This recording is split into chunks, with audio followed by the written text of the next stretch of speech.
할렐루야. 오늘 디모데 전서 6장 17절에서 19절 말씀을 가지고 참된 생명을 취하는 길이라고 하는 제목의 말씀을 가지고 말씀을 전하겠습니다. 장래 좋은 토를 쌓아 참된 생명을 취하는 길이 오늘 본문의 말씀입니다. 사람 누구나 장래를 보장받길 원합니다. 장래가 보장된 사람에게 장가를 가거나 시집을 가려고 합니다. 이것은 미래를 보장받고 살겠다는 생각입니다. 베드로전서 3장 10절 17절에 보게 되면 생명을 사랑하고 좋은 날 보기를 원하는 자는 혀를 금하여 악한 말을 그치며 그 입술로 거짓을 말하지 말고 악에서 떠나 선을 행하고 화평을 구하여 그것을 따르라고 말씀합니다. 좋은 날이란 장래에 있을 제일 좋은 날을 말합니다. 그래서 장래란 장차올 세상, 고 주님의 재림으로 완성될 하나님 나라의 삶을 자체를 말합니다. 또 우리의 생각은 이 땅에서 이루어질 다가오는 시간을 말하겠다고 생각을 합니다.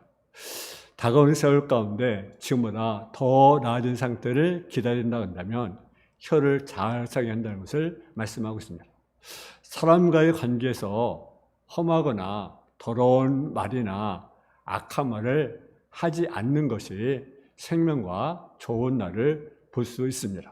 시편기자도 똑같은 말을 합니다. 시편 34편 12절 14절에 보면 생명을 사모하고 연수를 사랑하여 복받기 원하는 사람이 누구냐? 네 혀를 악에서 금하며 네 입술을 거짓말에서 금할지어다. 악에서 버리고 선을 행하며 화평을 따를지어다. 여호와의 눈은 의인을 행하시고 그의 귀는 그들의 부르짖음에 기울이십니다. 바울 사도는 저들에게 같은 명령을 말씀하고 있습니다. 장래를 위해서 그저 어떻게 하라는 내용의 말씀을 하고 있습니다. 이 말씀대로 살아서 장래를 보장하는 믿음이 되시기를 주님의 이름으로 축원합니다. 할렐루야. 첫째로 마음을 높이지 말라고 말합니다. 마음을 높이지 말라. 오늘 본문의 말씀 이스라엘 부한 자들을 명하여 마음을 높이지 말고 누구를 통해서 말씀입니까? 부자에게 말합니다. 부한 자에게 말합니다. 마음을 높이지 말라. 그렇게 말합니다. 교만하지 말아야 된다는 거죠. 잠언 16장 18절 19절에 보게 되면 교만은 패망의 선봉이요 거만한 마음은 넘어짐의 앞잡이라고 말합니다. 겸손한 자와 함께하여 마음을 낮추는 것이 교만한 자와 함께 탈춤을 나는 것보다 낫다고 말을 합니다. 잠언서 18장 12절 13절에 보게 되면 사람의 마음의 교만은 멸망의 선봉이요 겸손은 존귀의 앞잡이다라고 말을 합니다. 그래서 어떤 자가 됩니까? 교만한 자가 아니라 겸손한 자가 되어야 된다라는 거죠. 잠언서 18장 13절에 보면 여호와를 경외하는 것은 악을 미워하는 것이라 나는 교만과 거만과 악한 행실과 패악한 입을 미워하느니라. 하나님은 교만을 미워한다는 거죠. 거만을 미워한다는 거죠. 패악한 입술을 미워한다는 거죠. 또 시편 30편 23절에 보게 되면 너희 모든 성도들아 여호와를 사랑하라. 여호와께서 신실한 자를 보호하시고 교만하게 행한 자에게 엄중히 갚으신다고 말합니다. 교만은 패망의 선봉입니다. 그러면 우리가 교만 되겠습니까? 안 된다라는 거죠. 하나님 교만한 자, 거만한 자, 악한 행실, 패악한 입을 미워한다고 말씀합니다. 교만 눈을 가진 자를 낮추시겠다고 말씀하고 있습니다. 그러므로 장래에 좋은 터를 쌓기를 원하는 사람은 어떤 자가 되어야 됩니까? 겸손한 자가 되어야 된다는 거죠. 마음을 높이지 말라라는 거죠. 다른 말로 하면 겸손하면 장래에 자기에서 좋은 터를 잡아드는 것입니다. 본문의 교훈은요. 디모데에게 서신을 보낼 당시에 부자들에게 준 교훈입니다. 부자는 다른 사람들보다 돈이 많다고 해서 또 잘났다고 해서 중요한 줄로 착각해서 안 된다는 거죠. 왜냐하면요, 오늘의 부자가 내일의 가난자가 될 수 있다는 거죠. 또 오늘의 가난자가 내일의 부자가 될 수 있다는 거죠. 그러니까 우리는요, 늘 내가 갔든지 내가 부족하든지 우리가 겸손해야 됩니다. 그래야 하나님께서 그 사람을 높인다라는 사실이죠.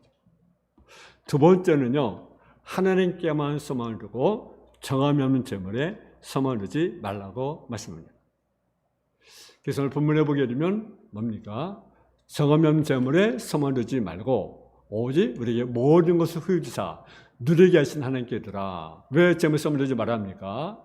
하나님요, 모든 사람이 후히 주신다는 거죠. 그리고 누리게 하신다. 여러분, 우리는 후히 받는 것도 필요하지만 또 누려야 돼. 그래서 저와 여러분요, 하나님이 주시는 후히함과 또 누리는 축복을 받기 원합니다. 하나님은 주시기를 좋아요. 후히 주신다. 누리게 하신다. 자, 성경 보면 참 의미가 있어요.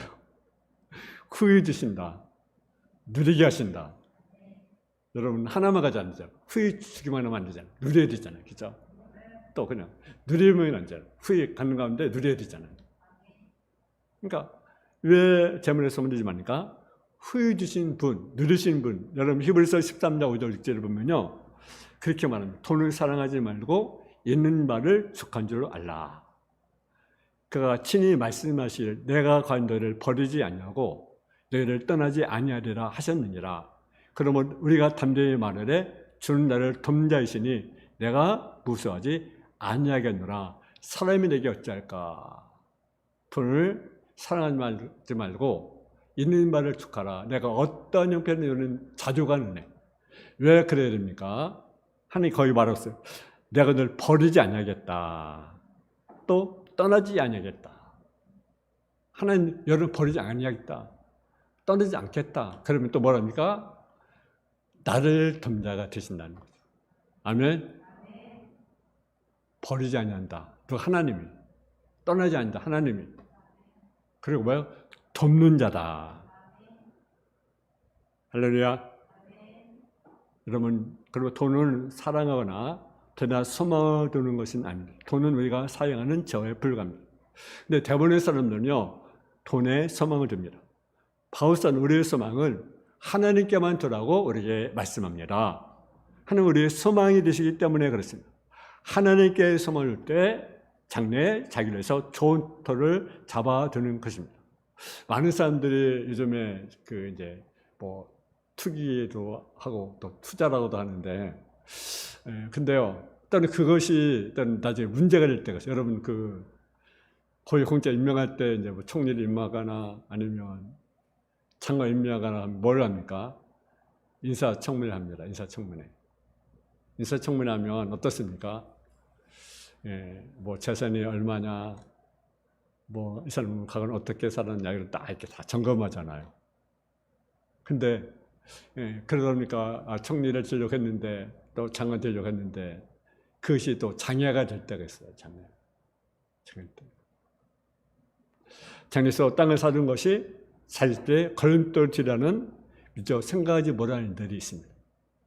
재물로는 이 세상의 시간을 약간의 보장을 받는 것이 됐을지 몰라도 하늘나라에서는 그 틀을 전혀 마련할 수 없다라는 거죠. 재물은 정함이 없다라는 거죠. 그래서 혹자는 말은 우스개로 그런 말 아니라 왜 돈이냐? 왜 돈입니까? 돌고 도는 것이 돈이다. 그렇게 말합니다.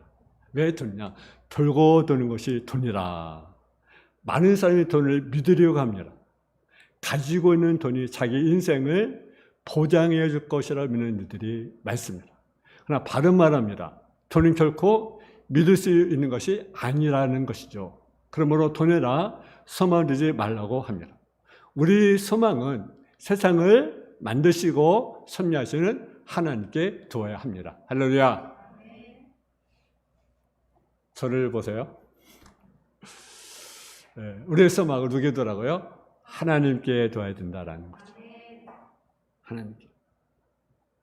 세상 모든 사람 이해관계에 따라 오기도 하고 가기도 합니다. 그것이 세상의 관계입니다.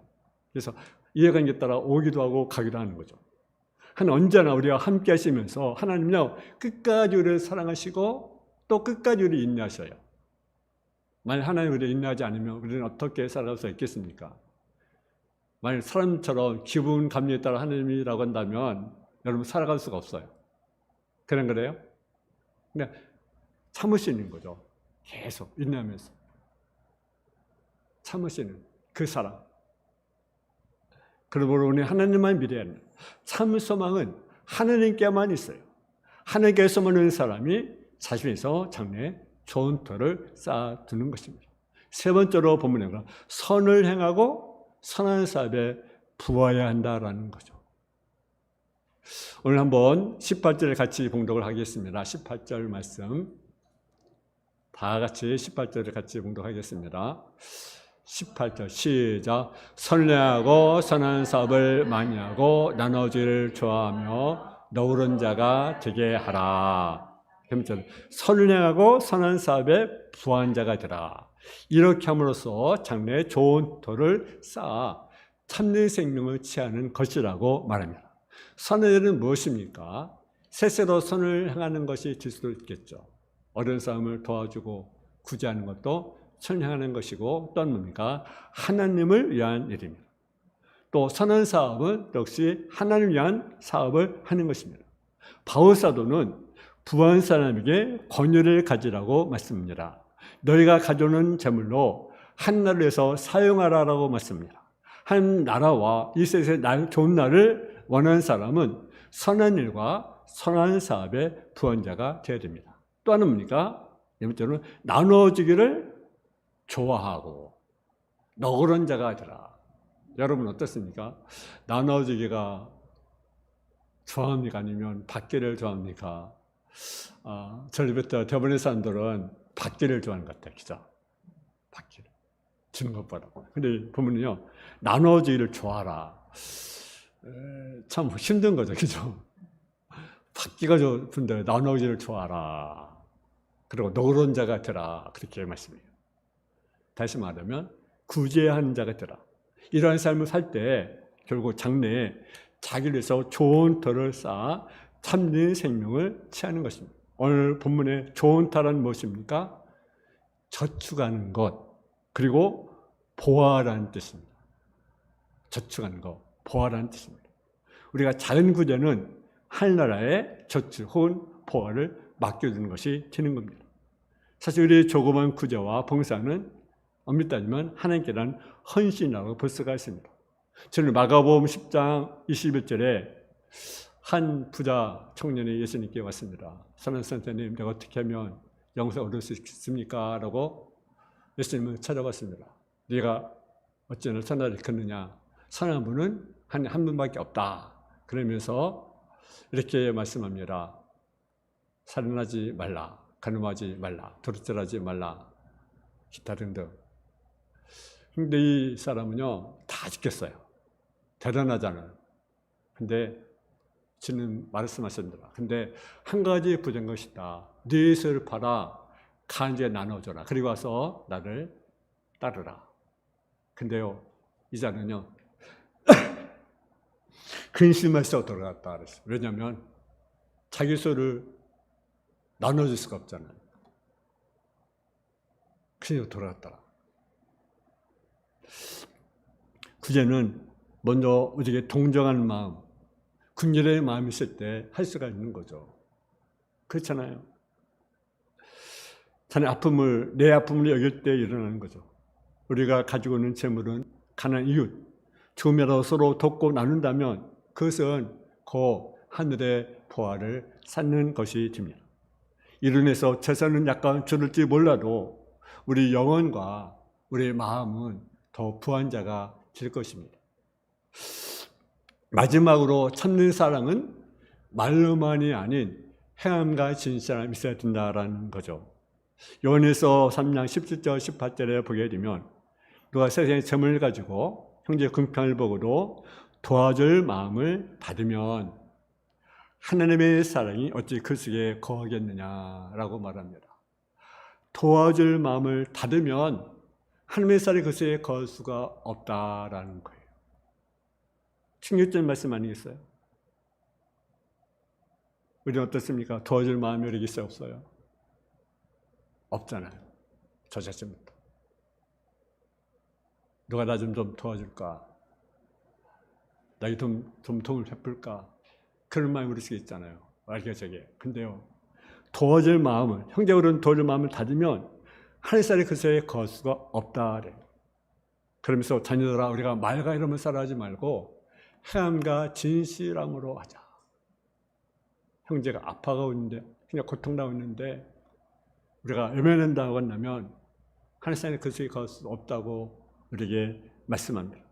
우리가 재물이 있는데 형제 궁판을 보고도 도울 마음을 막으면 하나님 그 속에 없다고 말합니다. 하늘살이 있다면 마땅히 그 사람을 어떻습니까? 도와준다고 말하고 있는 것입니다. 우리가 사랑하되 말로만 사랑하지 말고 행함과 진실함으로 하라고 말합니다. 예수 믿는 사람은 어떻게 살아가야 하고 어떻게 전도됩니까?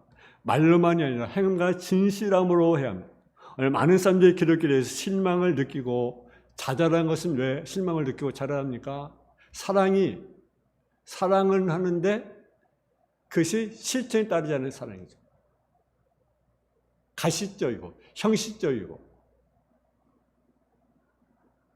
그러니까 세상 사람들이 기독교를 변하는 건 아니겠습니까?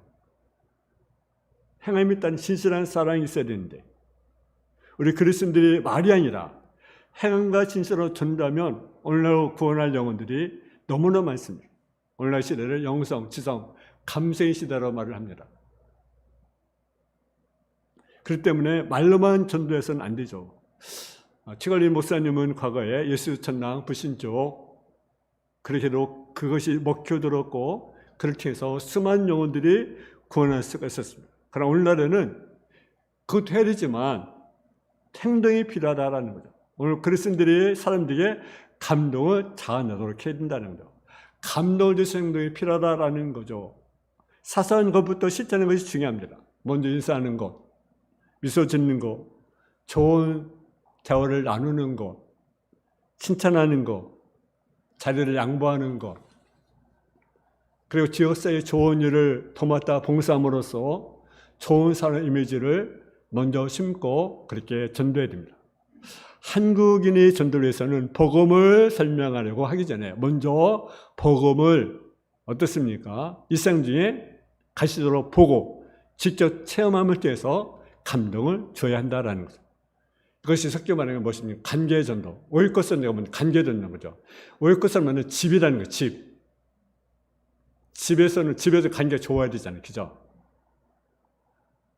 전도를 맞죠. 좋은 관계를 맺는 거예요. 직장에서든지 이웃이든지 좋은 관계를 맺는 거예요. 관계를 잘 맺는 거죠.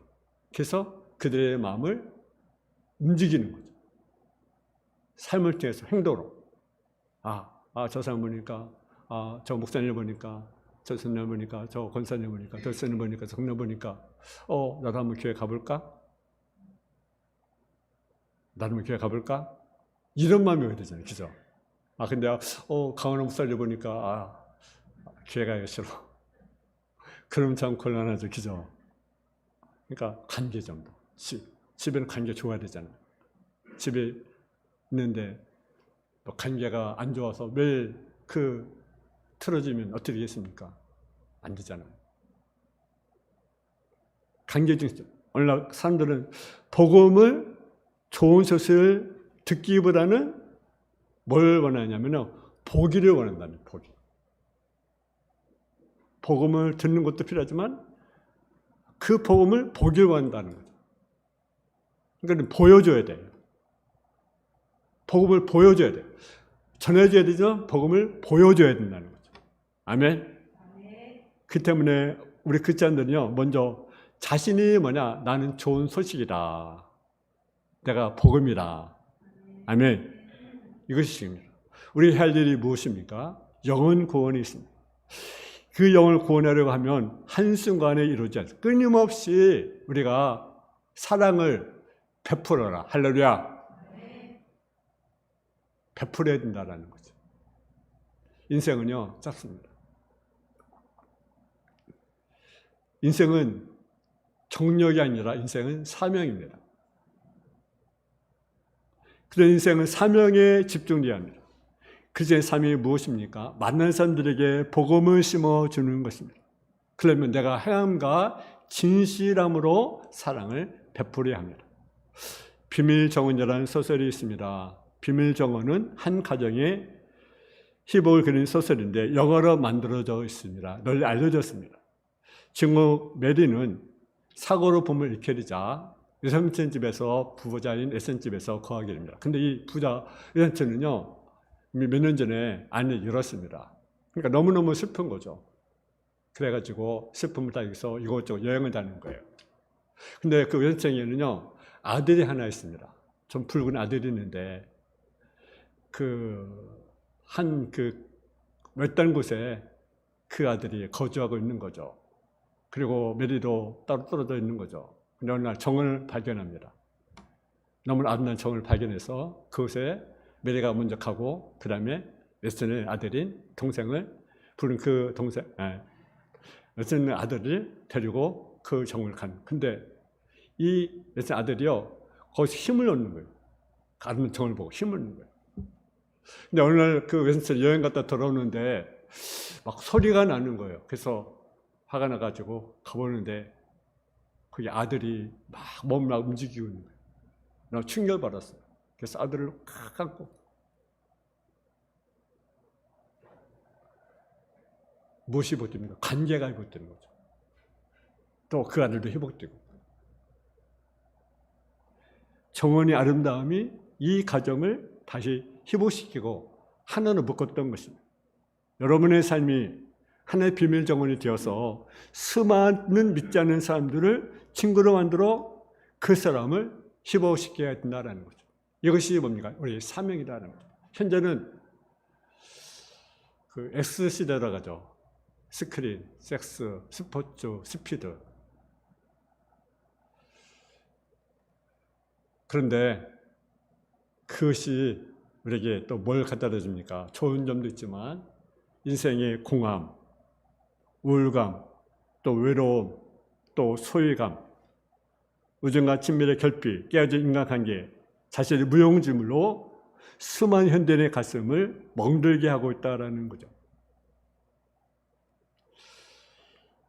이런 현대인들이 우리는 어떻게 하면 밀려온 세상의 물결을 물리치고 저들을 치유와 전도의 삶을 살아갈 수 있을까요? 오늘 교회를 숫자 많은 영혼들이 상처를 받고 아픔을 겪고 있습니다. 수많은 영혼들이 방황하고 있습니다. 근데 사실은 어느 누구나 상처 없는 사람은 없습니다. 누구나 다 있습니다. 다만 상처의 차이가 있을 뿐입니다. 어떤 큰 상처, 어떤 사람은 작은 상처, 어떤 나는 상처 안 받았던 생각, 나름대로 크고 작은 상처를 가지고 있습니다. 근데 우리는요, 누구든지 저들이 감정으로든지 육신으로든지 정신 영적으로든지 상처 입은 것을 피할 수가 없습니다. 사람은 상처 입은 약한 존재이기 때문에 그렇습니다. 누구나 크고 작은 상처를 가지고 있습니다. 현대인들을 사는 우리는요, 모두 상처 투성입니다. 무한 경쟁 시대, 또 능력을 요구하는 시대, 성공을 요구하는 시대가 오늘의 시대입니다. 물질 중심의 사회에서 인류 모두가 상처를 받고 상처를 주고 살아갑니다. 현대인 90% 정도가 약간의 정신 증세를 다 가지고 있다는 거죠. 어느 분이 서울대학교 학생들을 조사했습니다. 그런데 그 중에 30%, 40%가 성격과 정신장애를 보이고 있다는 것입니다. 노인의 10%가 치매라고 하는 거죠. 이런 시점에 우리는 어떻게 하면 우리의 상처를 취하면서 동시에 다른 사람의 상처를 취하면서 전도의 자리에 나갈 수가 있겠습니까? 헬 나우에는 그렇게 말합니다. 상처 입은 치유자로 이 시대를 섬겨야 한다. 내 상처를 싸매면서 동시에 다른 사람의 상처를 돌아보고 치유한다라는 거죠. 나의 상처가 외로움과 고통을 주는 것이 아니라 다른 사람의 상처를 취하는 원동력이 되어야 된다는 거죠. 옛날 안동에 한 선비가 살고 있었습니다. 근데 그 선비는 지능이 약간 모자란 아내가 있었습니다. 그 아내는 선인상이든 제사상이든 음식을 차려놓으면요, 먼저가 막 먹는 거예요. 얼마나 민망합니까? 선인상은 제사는 막 차려만 놓으면 가서 먼저 먹는 거예요. 그래서 본 그 친구의 친구가 그렇게 말을 합니다. 여보게 단단히 혼을 좀 내서 자네 아내 버릇 좀 고쳐주라고. 그러자 선비가 진지하게 말합니다. 자네가 이 내 안사를 이해줘야 하네. 내 아내는 누구보다 많은 이해와 사랑이 필요한 사람이세요. 저 사람은 태어날 때부터 그런 장애를 가지고 태어난 사람이세요. 저것은 교육으로 되는 것이 아니지. 내 안사람은 많은 장애를 가지고 태어났지만 그래도 저 정도 건강하게 생활하는 것을 보면 난 오히려 대단한 생각이 드네. 게다가 돌아가신 장인어른도 저 사람을 나에게 특별히 부탁하셨네. 장인을 생각해서라도 저 사람에게 잘해야 하네. 우리의 특별 이해와 사랑이 필요한 사람이 너무나 많이 있습니다. 우리가 이제 해야 할 일은 그들에게 말과 혀로만이 아니라 진실로 그들을 이해하고 그들의 사랑을 전해야 합니다. 여러분, 사랑은 말이 아니라 행함과 진실함이 있어야 합니다. 그것이 진정한 사랑입니다. 말로 누구나 할 수 있습니다. 내가 사랑합니다.